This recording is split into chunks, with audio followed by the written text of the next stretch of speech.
Depuis bientôt 2 ans, Laetitia, David et Laura se disputent l'héritage de Johnny Hallyday.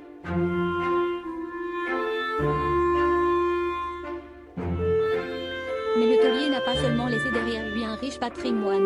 La veuve et les enfants du rocker pourraient aussi devoir se partager ses dettes, bien plus importantes que prévu.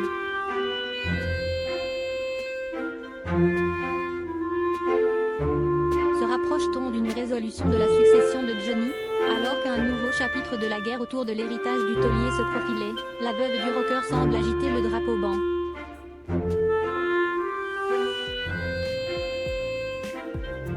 Mardi 15 octobre, Laetitia Hallyday aurait renoncé à faire appel du jugement rendu par le tribunal de grande instance de Nanterre qui avait statué que le rocker était bien résident français, donnant raison aux deux aînés du chanteur.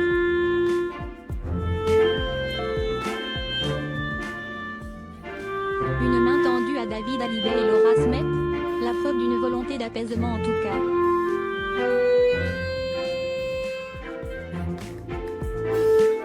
Pourtant, si le volet judiciaire de la succession de Johnny pourrait finalement se résoudre, ce ne serait pas forcément la fin des ennuis pour son ou ses héritiers.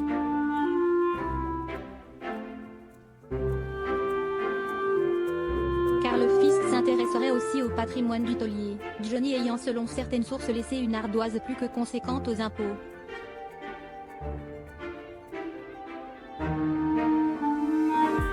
Une dette qui n'a pas été effacée avec son décès. Tout commence en 2007, lorsque le rocker s'installe avec sa famille en Suisse.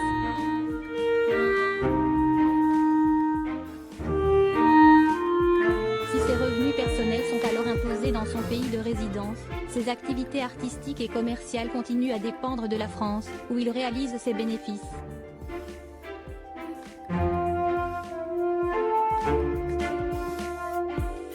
Pour ne plus payer d'impôts sur le revenu sur ses dividendes en France, Johnny aurait mis en place des montages financiers d'optimisation.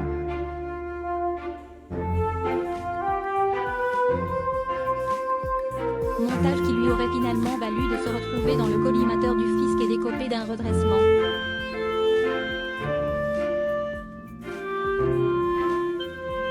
Une dette qui n'aurait pas été payée et que l'administration fiscale pourrait finalement réclamer.